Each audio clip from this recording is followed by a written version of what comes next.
Welcome back to the Head, Heart, and Boots podcast. I'm Chris. And I'm Brandon.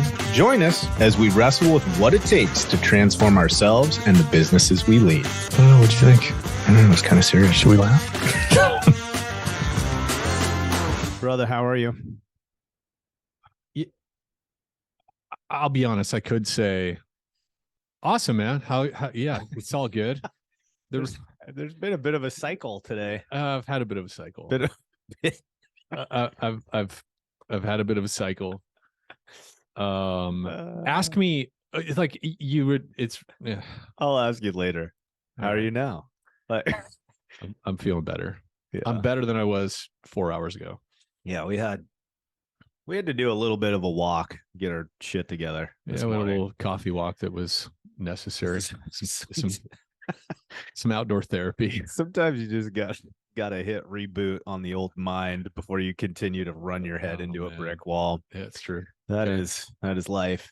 Yeah. But nobody who's listening cares. So let's exactly. Let's move on to something interesting. It's like, and blah blah blah blah blah blah. All right, hey dude. So I got a topic first. Oh, okay. So, my wife. Okay, we're gonna start there. Wow, that's the topic. How's your wife gonna feel? My about wife this? is our topic for the show. No, so my wife a long time ago, and I'm not 100% where she heard it the first time or whatever the case may be, but she just has kind of repeatedly communicated to people the value in being for something rather than against something. And it's interesting, the last I don't know, just kind of series of weeks, you and I have been traveling quite a bit, so I've been taking in a few more podcasts than usual. And there's just honestly, there's been a bit of a repeated rhythm to kind of this concept. And it wasn't real specific. It didn't really get into it, but more like, well, one of your favorite words that you like to introduce in sometimes the most awkward locations as possible is love, right? You like to bring love into, you said it, our industry speak, and not everybody's prepared for that. But that's kind of what a lot of these podcasts were referencing, was this idea of, right, love in the workplace, in professional relationships, and not love as associated with sexual activity, but just this kind of valuing of another human being, at a level beyond just their utilitarian capacity or the resource that they bring. So anyways, I was just thinking about that a lot, and I realized, you know, going back to other topics, things like grit and things like longevity and things like, you know, sustainability and all these kinds of concepts, I think this idea has really been hanging with me, of digging into what does it look like for us to kind of make a 180 from this, I just am afraid of this, I don't want to experience that, I'm going this direction because I never want to be whatever, versus I'm going hard into the paint because of my love or passion for what we're doing. And I know it can sound a little nuanced, but I think there's something to wrestle with there that has value to the folks that are going to listen to us. So that's where I want to go. Of course, we've got some friends to thank, right? You know what this reminds me of? Yes, let's get into that. But what's that famous book by either Earl Nightingale or maybe it's Dale Carnegie, The Power of Positive Thinking? Oh, yeah. I'm not sure who that is. Because it's kind of where my head goes. And of course, it sounds foo-foo. Yeah, I get it. You know, like, we're going to talk about love and the power of positive. Let's just let it hang there. It's going to happen. Today, we're going to talk about love and the power of positive thinking. Baby. We're going to get into we just set the stage. We're getting into the But love. before we do that, none of this would be possible without our loving sponsors. That's right. Loving sponsors. And we love them there. And we do love them. The first I'll mention is Liftify, and you can tackle the other partner. Zach and his team are building something really special. And you know, Brandon and I have experimented with different review gathering platforms over the years, and they can be expensive. And in general, we've never gotten awesome results out of those other platforms. Super low numbers. And of course, like many of you that are listening to this, we all say we ask for a Google review. But then when we look at people's Google profile or our own, and we realize, well, geez, last year we did 1,000 jobs and we still have 98 Google reviews on our profile. And it's like, hooray, we have 5-star review. But what happened to all those customers that we asked that never actually submit a review? The reality is there's a lot of didn't ask or whatever. We just don't know.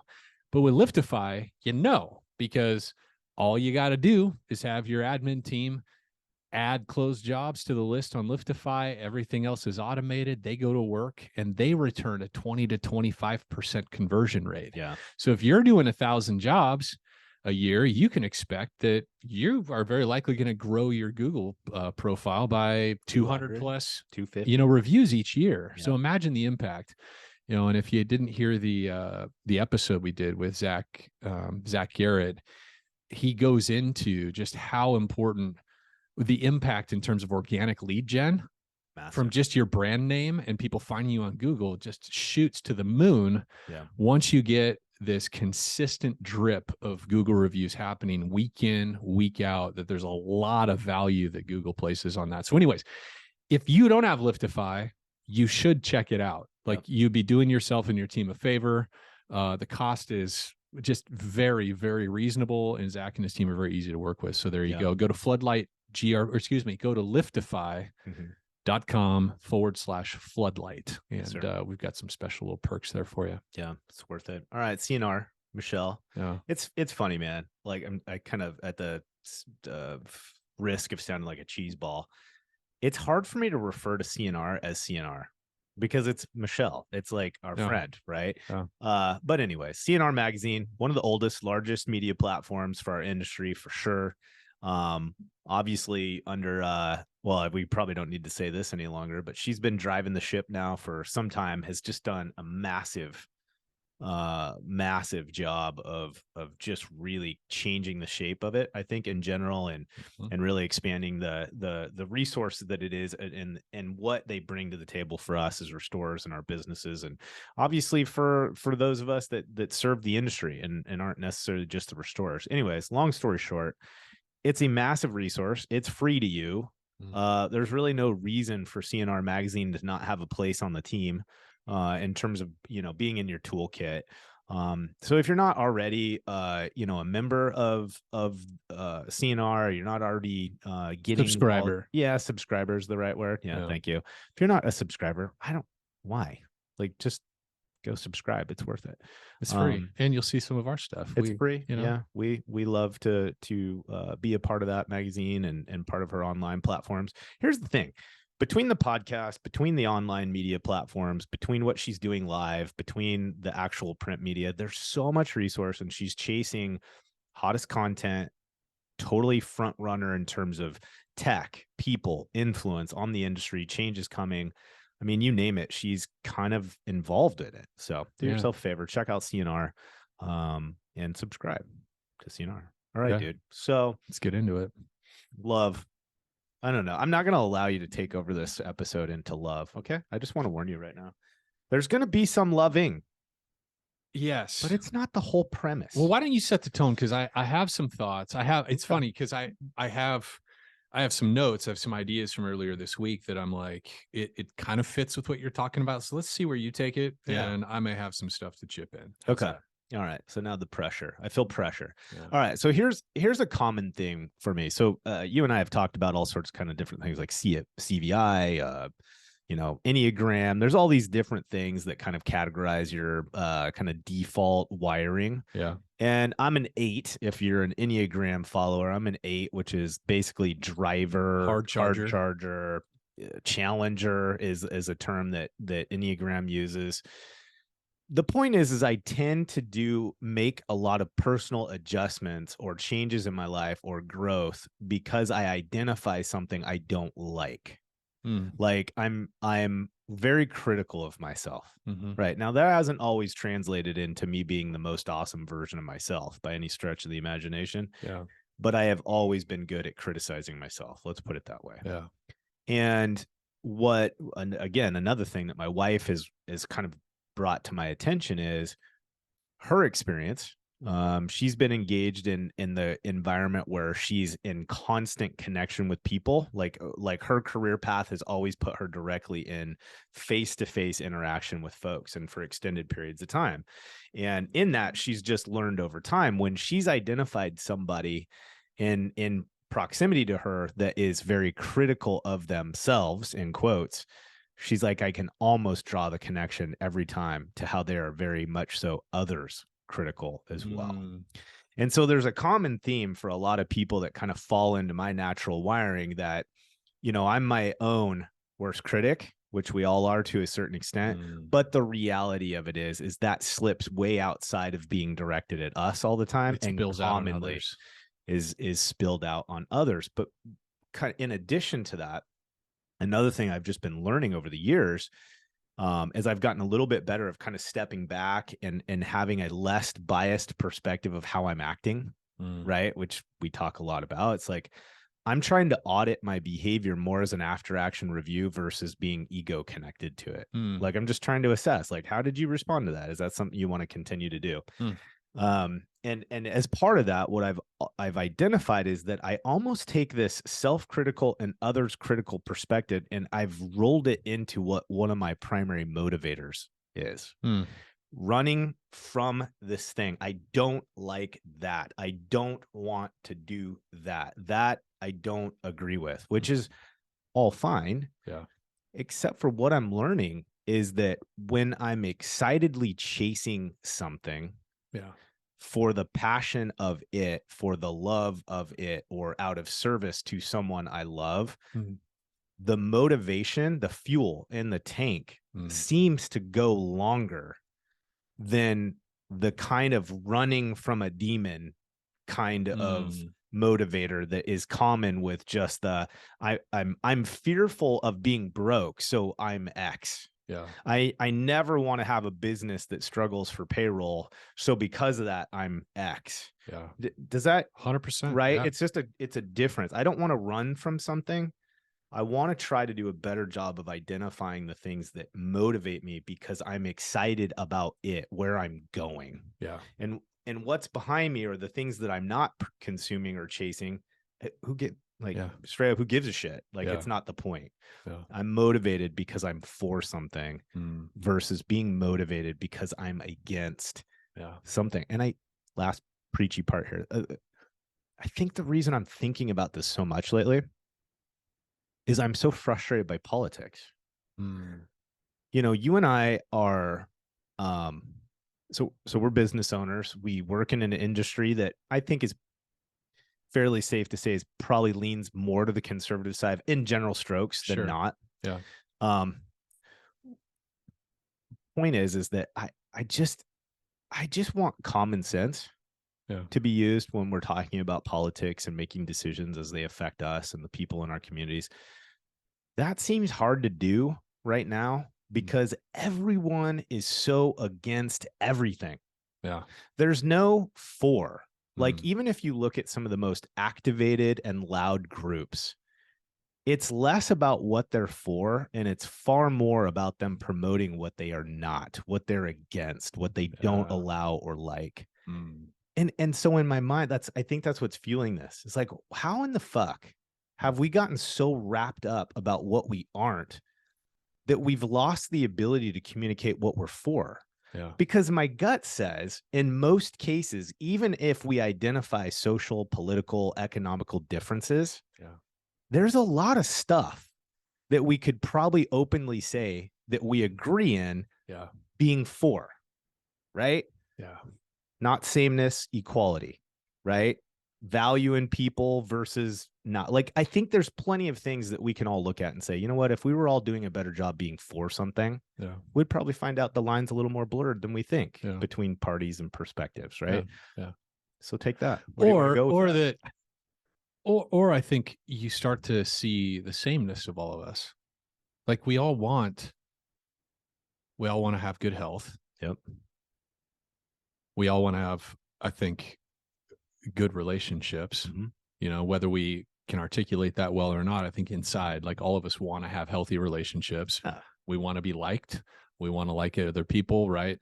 And I think we all want to improve the standard of living for ourselves and the people we love. Right. Yeah. So those are all things like we can all get behind. Can't we all unite? We with can a lot all of that? unite. Yeah, Yeah. absolutely, man. The polarity in our world right now is, I think I've noticed just a baseline kind of drumbeat of stress Yeah. that I feel. And I've tried to just notice it.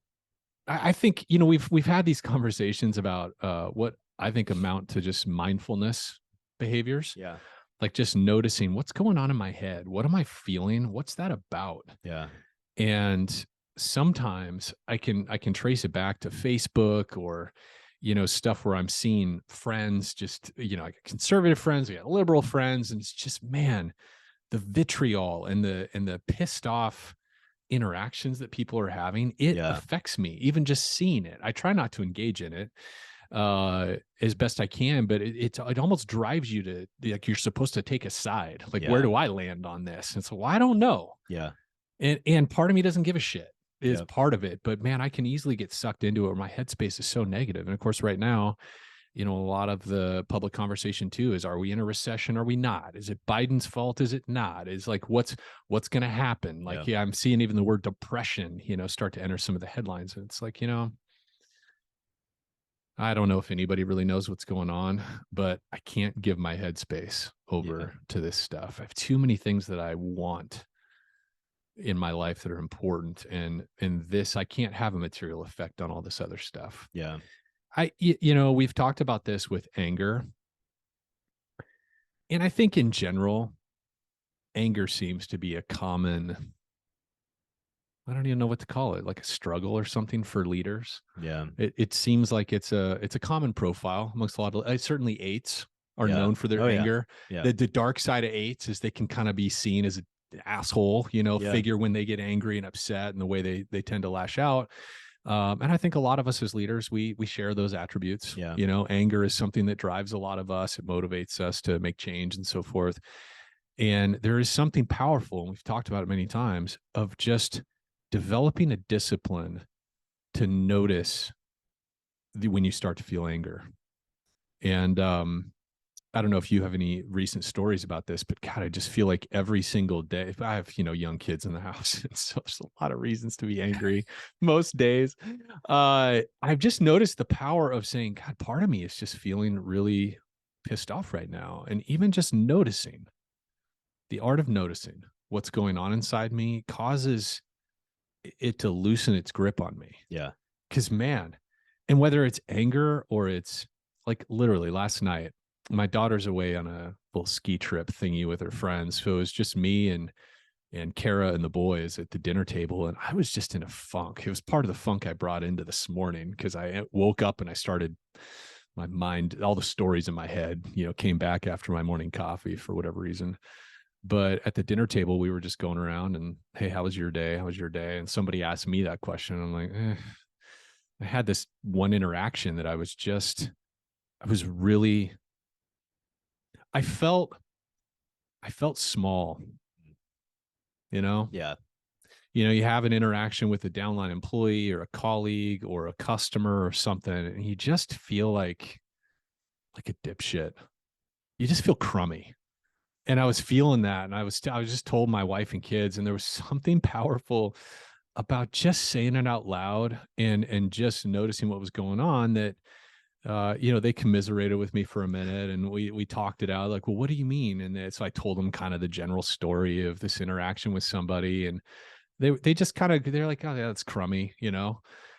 And there was something about it, it just kind of dislodged it. Yeah. You know, in my head, Sure. like that story, I just worked it through. I'm like, yeah, I feel pissed off. I feel crummy. I kind of felt there was a piece of, I felt insulted. And by the time I kind of thought through it, I'm like, well, I don't even know what that person's intent was. There's so many gaps in the story, and I've kind of got it out of my system. Yeah.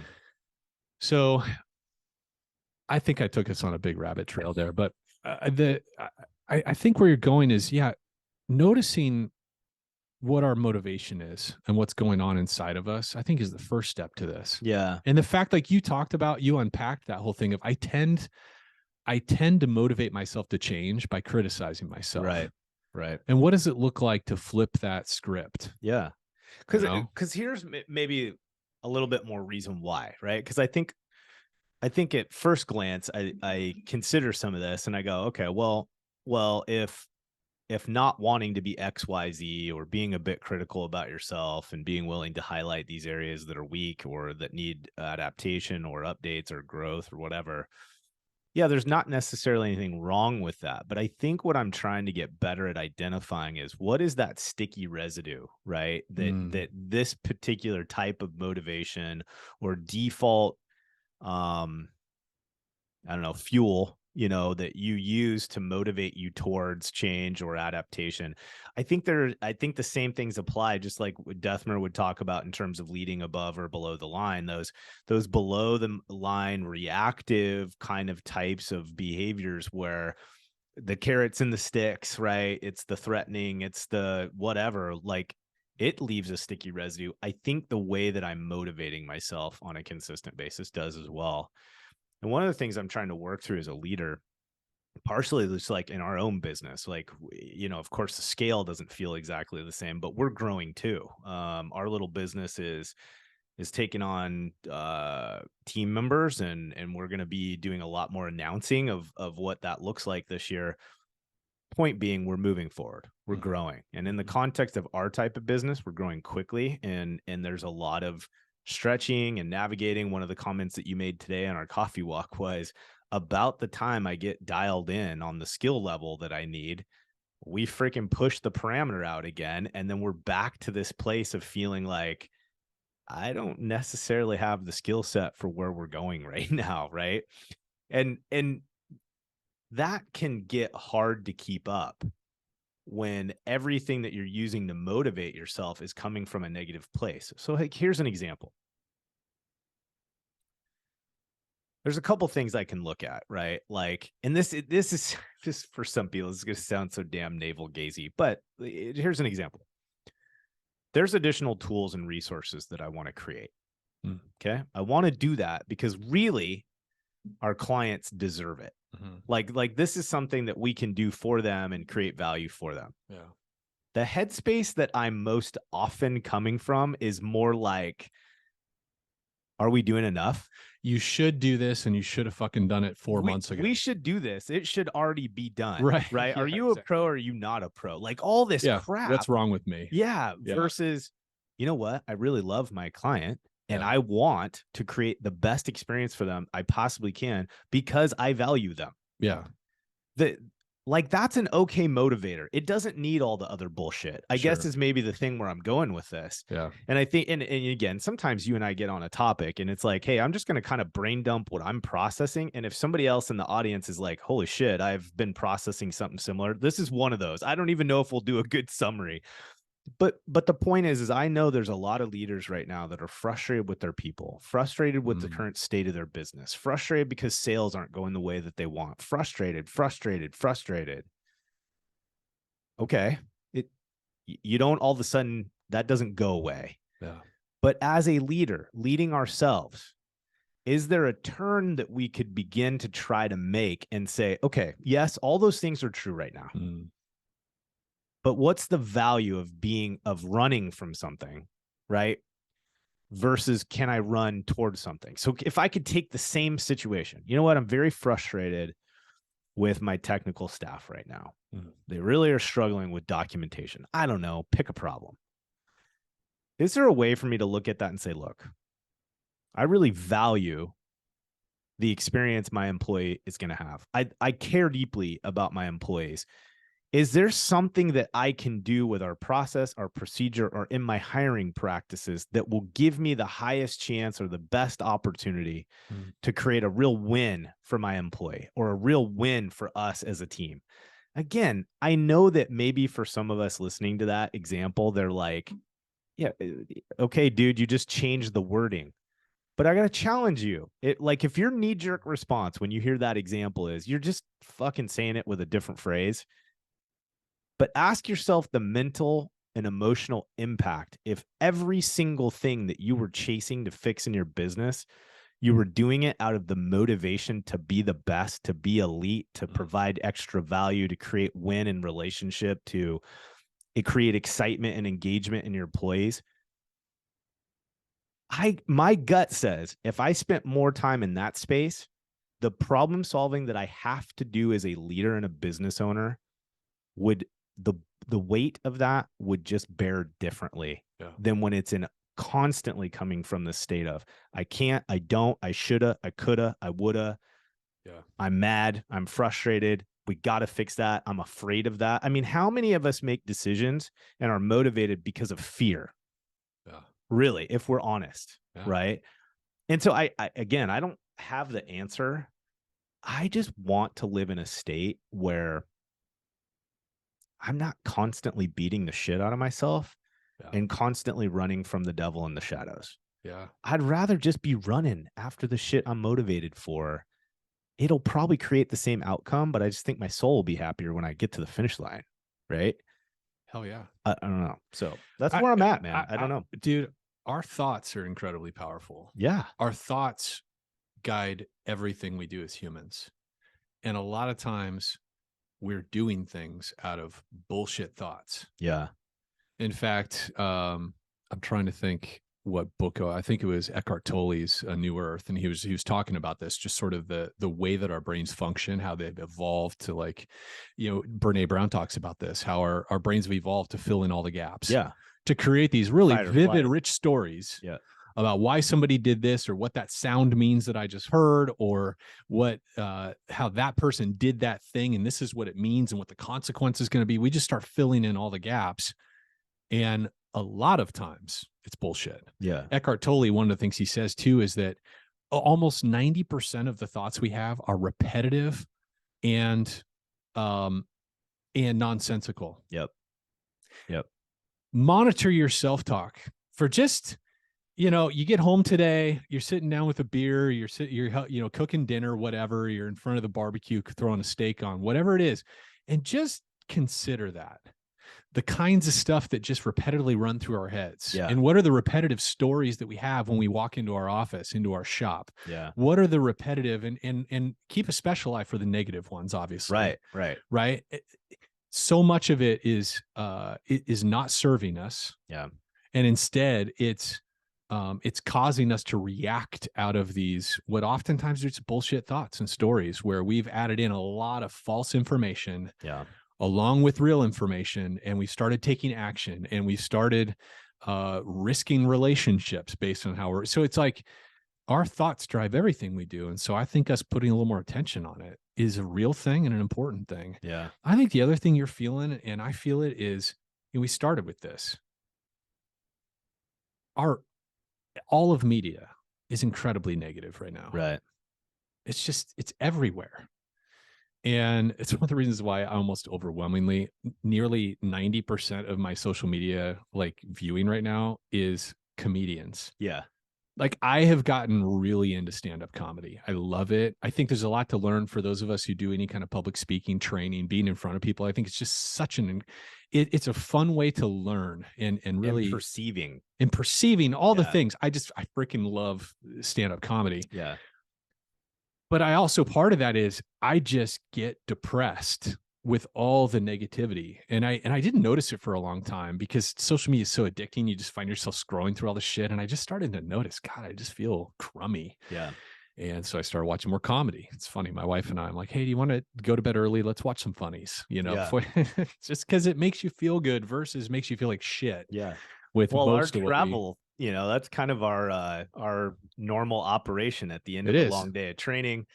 Often we'll go back to the hotel and DoorDash our food, fire up some comedy, fire up some YouTube, and watch, a comedy special on Netflix or something like that. I mean, it puts me, it's a healthy place for me.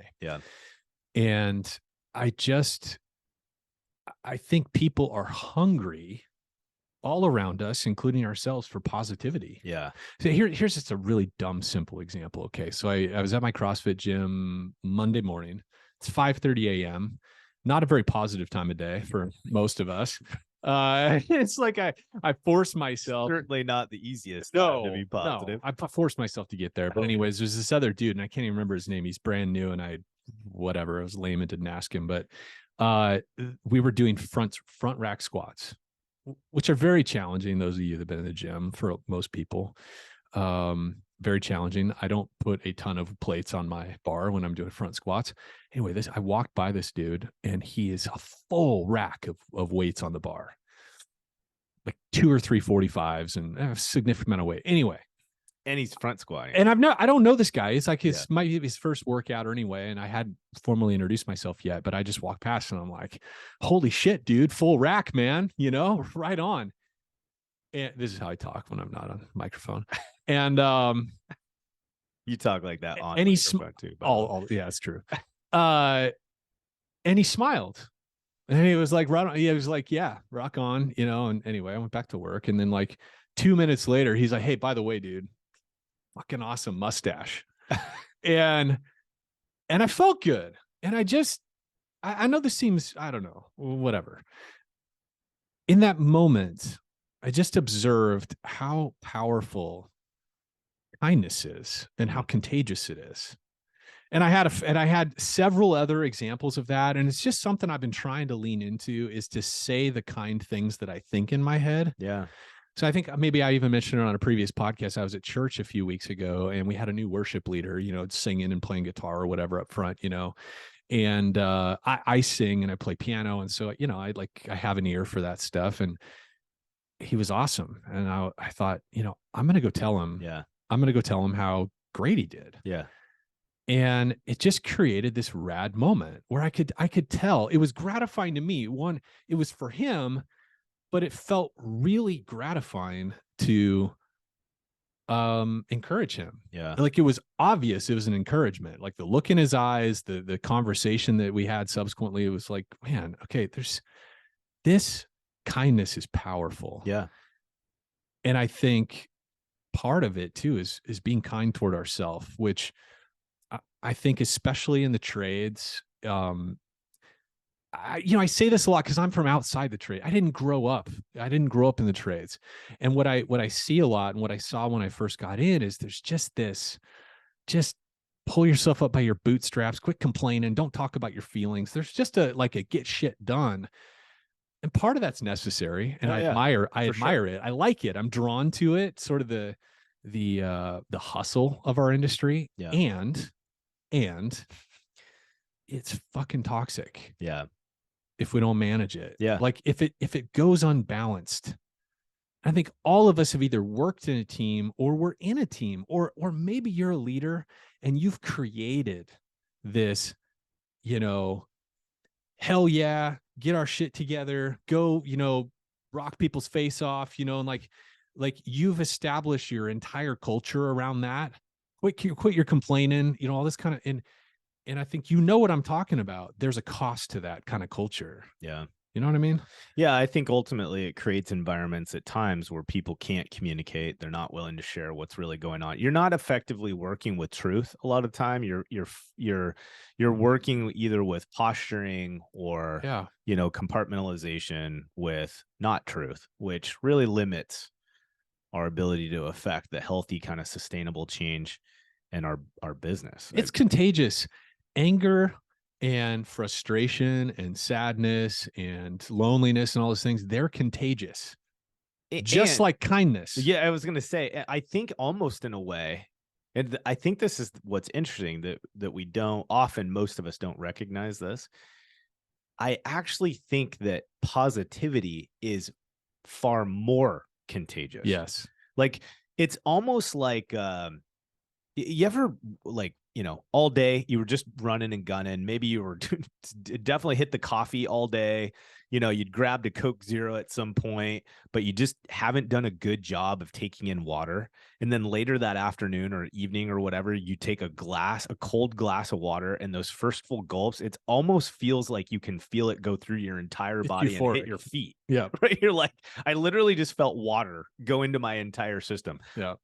Sometimes when I experience somebody doing something out of kindness or caring, or they share something positive, it's like the soil is so excited for water that the contagious level is 10x all the other shit that we're used to being influenced by Yeah. that negative side. So it's like for teams that start deploying more focus on the positive spin of why we're doing something or what the value is or why we're passionate about this outcome. Yeah.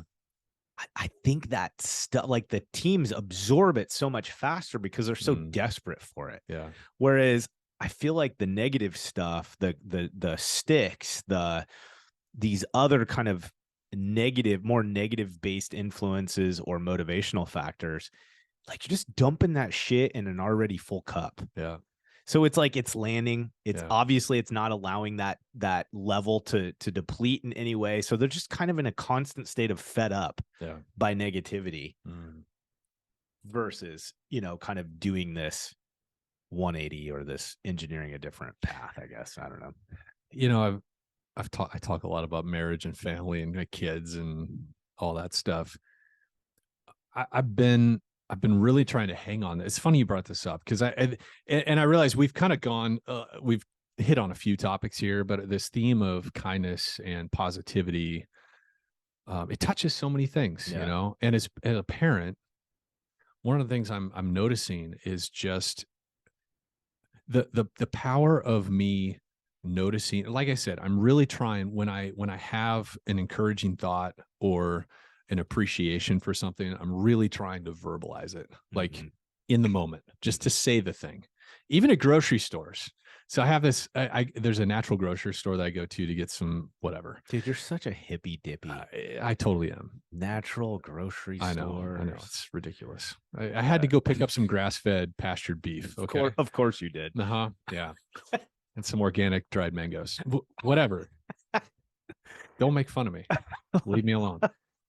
And there's this checker who's always there, and she's just a cool person, and she's fun. She's like an artsy fartsy person. She's going to art school, and every single time I see her, she's got like this crazy makeup, and I'm talking like movie set kind of makeup. Like she just has these different colors, and it looks cool. It's not weird.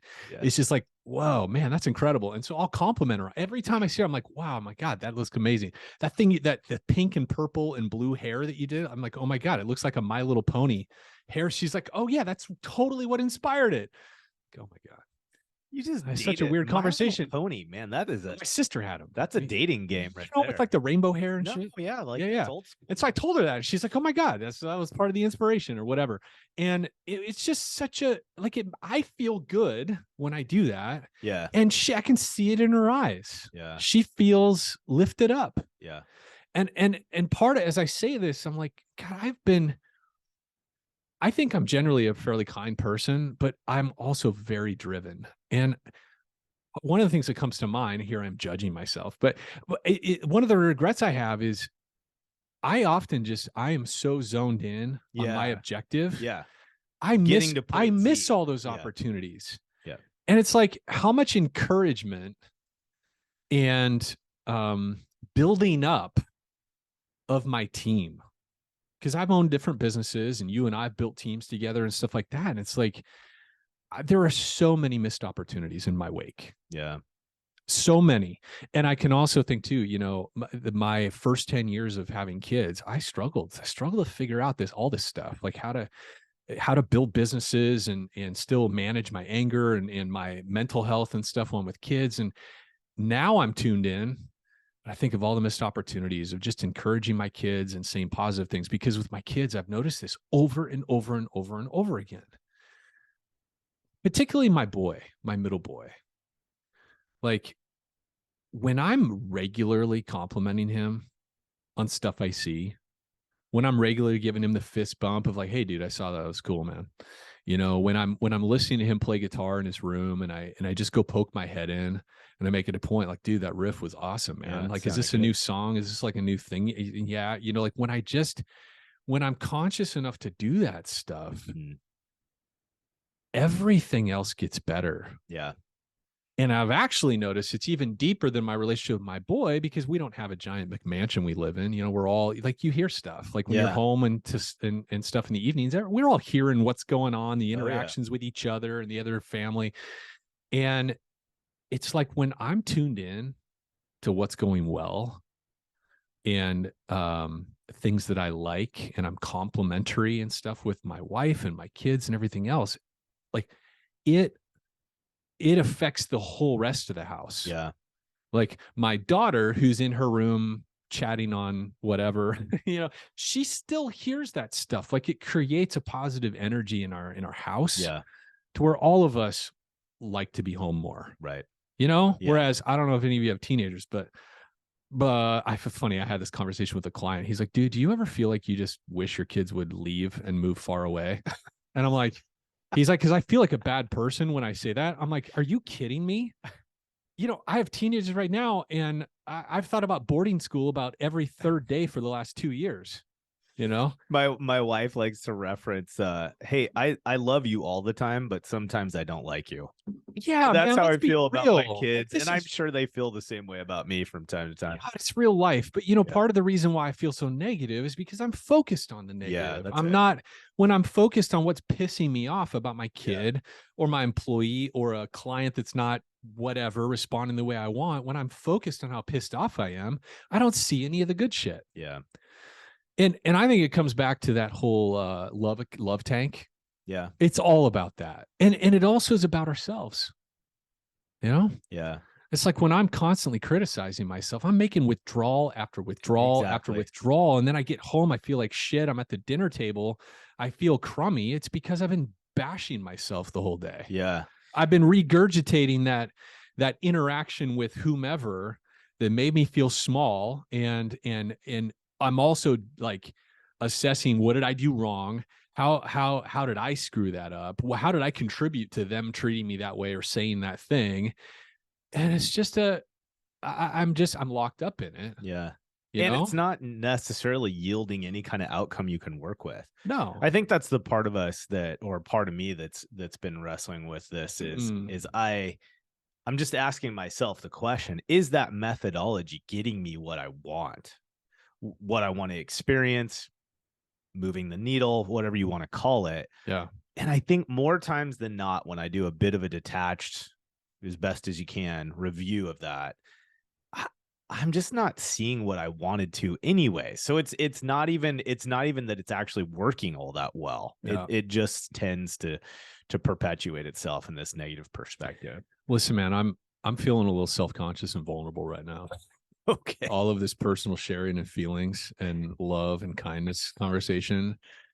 And do we need to get back to the surface, or what do we need? I think we should land the plane. We need to get back to the surface. Okay. I think all right. so. So here's kind of where we started. I think this is kind of a summary. There's a natural tendency for us to get really hyper focused on the things that aren't working and using that either fear or I'm against that. I'm against this competitor. I'm against that company.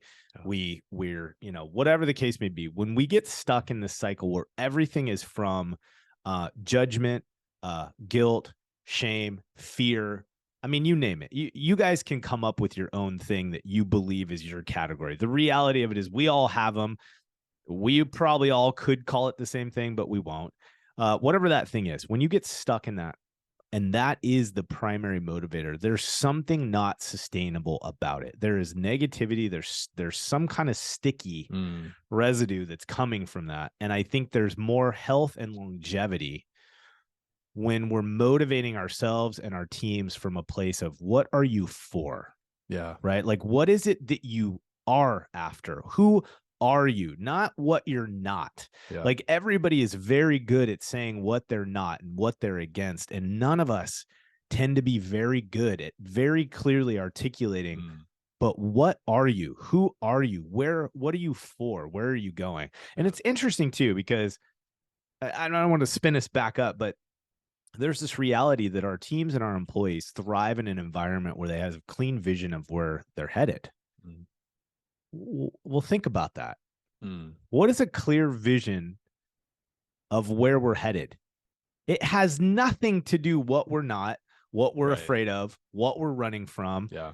Everyone, if they ask themselves that question, they're going to default to, we want to be a $4 million company. We want to be an $80 million company. We want to be an elite restoration outfit. We want to be X, Y, Z. Stay in that pocket. Yeah. What do we want? What do you want? Yeah. Who are you? What do you want to be? Aspirational? Where are you headed?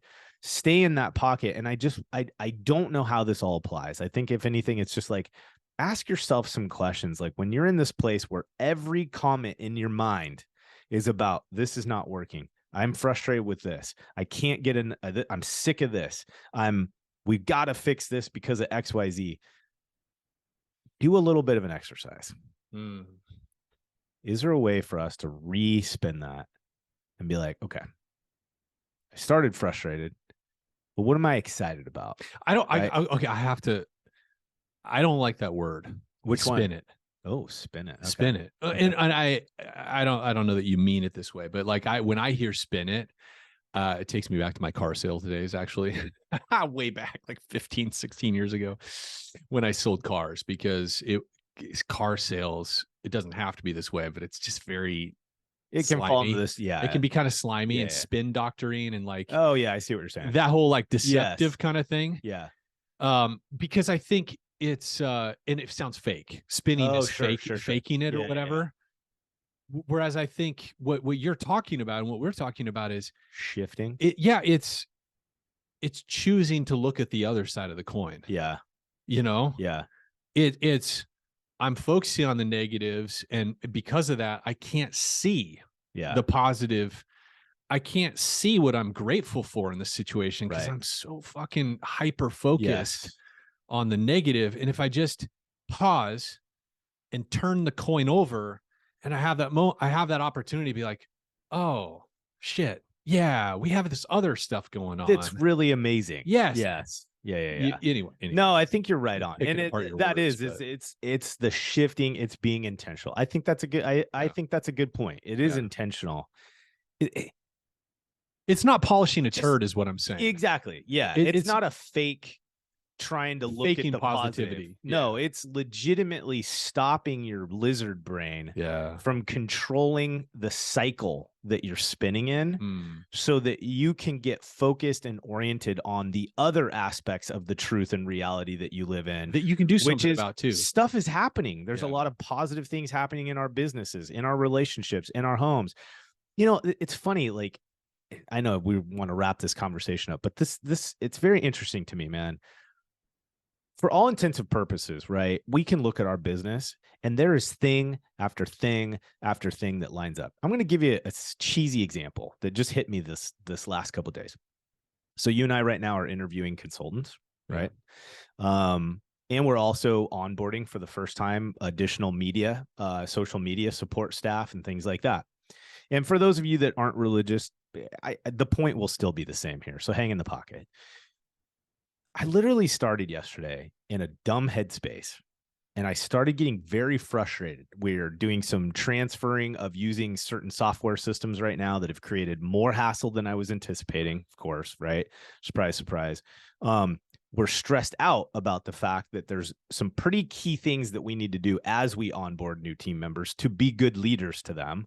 Like all this stuff, right? And I'm starting from this place of I'm frustrated. I have to do these things. I've got the weight of this other thing that I need to do. And God, this is my episode for my wife. My wife is literally like showing me via text message things like our new team member saying something like, man, it was really great to meet everybody today. I've been praying for this for a long time.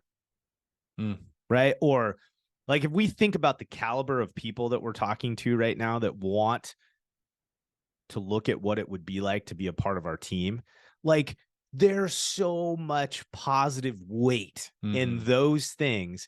And somehow I spent the bulk of my day being totally drilled in on the negative aspects of some of the stuff you got to fucking wrestle with. Like, it just is what it is. Right. Dude, speaking of that, I could see you did a great job running our first staff meeting.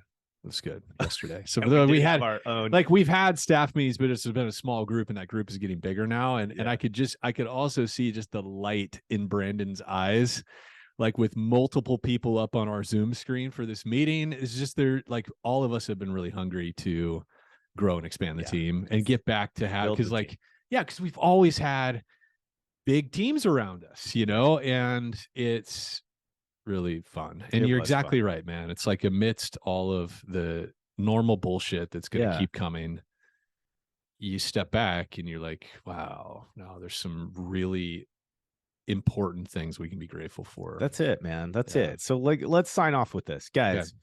Look around at your business, look around at your families, look around your sphere of influence, look around peers, think about your friendships, think about other business owners that you know and have some kind of camaraderie with. What are you for? What's pause, right? Like what is it in your business that is dialed in? What do you have to be thankful for?